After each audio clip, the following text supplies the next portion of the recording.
Mga kapit lovers, magandang umaga. Andito na naman tayo sa ating munting YouTube channel. Ito yung palahi ko mga labuyo, mga kapit lovers, no? Ayan yung DRT bulik, yung babae mga kapit lovers, labuyo. Tinamaan ng halak kaya kinulong ko muna.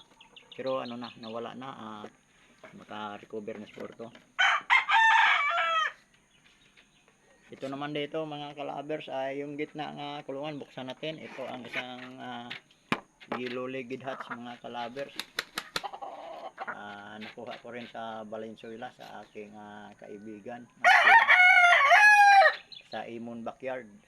Maganda rin tong ano to, yellow legged hats. Hindi ko pa pinakawalan mga kalabers kasi masukal sa yung ano na yan, area na yan mga kalabers, sapa, may kawayanan. Tapos doon sa baba na yun, ilog na yun. Itong sapa na to Talahiban, sigurado itong may sawa talaga dito mga kalabers. Tapos itong pangatlong pinto mga kalabers, ano to? Black Macre. Itim na itim. Dalawang uri itong itim ko mga kalabers.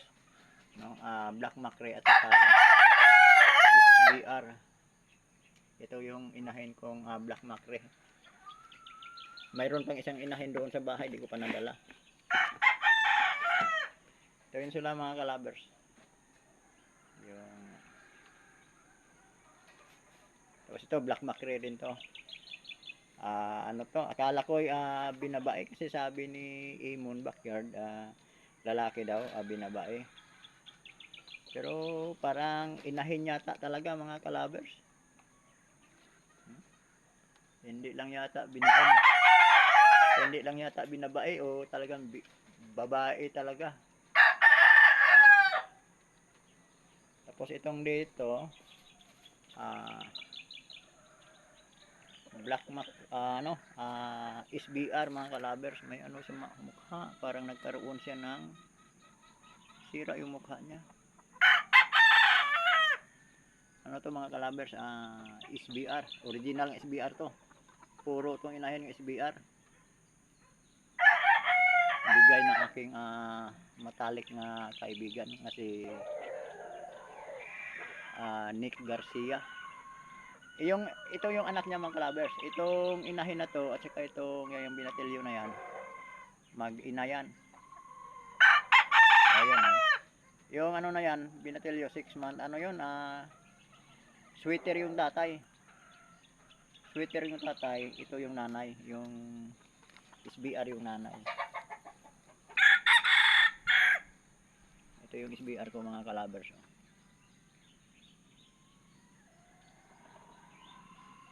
Ang lakas mamalo itong mga lahi na to. Tapos yung bulik na yan, yung ano mga kalabers, yung palahi ko nga DRT bulik. Mga maliliit lang sila, para mga labuyo. Pero pag kumilos, masisigla, maliliksi, mabibilis, maiilag. Yan talisay din, araw pa rin yun. Galing DRT, nahuli yan sa gubat. Yung sa mga ngati ng manok labuyo, nahuli yan, napakailap yan. Ngayon medyo umamo-amo na. Uy, may halak yata yung ano. Kasi yun mga kalabers, DRT bulik pa rin yun. At saka itong dalawang bulik na to at saka yan ay mag-ama. Ito yung ama nila. Pero yung nanay, itong dalawang magkakapatid na to is DRT bulik din. Kaya mga bulik sila. Itong isang bulik, dahil talisa yung ama, ito yung nangyari. Tawag sa amin ito bakiki. Ang tawag sa mga Tagalog ay bulik na puti. Yan mga kalabers. Yung kapatid niya, white legs, bulik na white legs.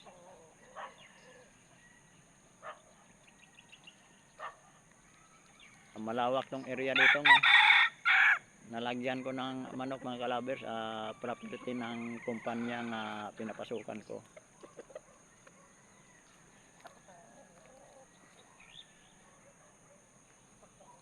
Ganda dito, habang wala pang tinatayong building mga kalabers, dito kami nagsusuga ng manok. Ayun yung pabrika namin. Ayun yung pabrika ang bagong tayo ng kumpanya mga kalabers. Bumili kasi ang kumpanya ng ano, sariling lote.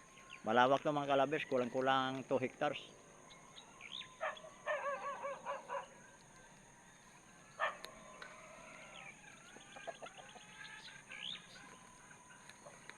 Kaya lang sa tingin ko dito mukhang may mga sawa siguro mga kalabers kasi ito sapa oh.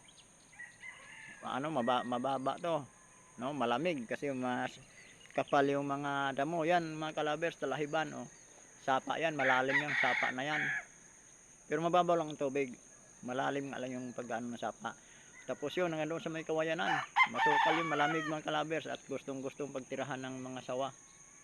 At mga ano, bayawak. Yan, kawayanan na yan. Sa likod ng kawayanan na yan, yung ilog na mga kalabers. Malaking ilog. Ito yung kamalig nga ano, pinaganuhan ng mga materyales, yung mga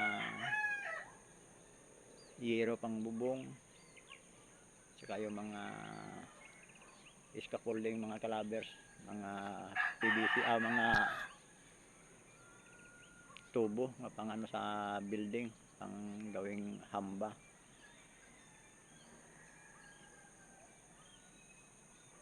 Ang gandang pwesto sa manok mga kalabers, habang ano, habang wala pang tinatayong building, dito muna yung mga alaga ko, dadalhin ko na dito.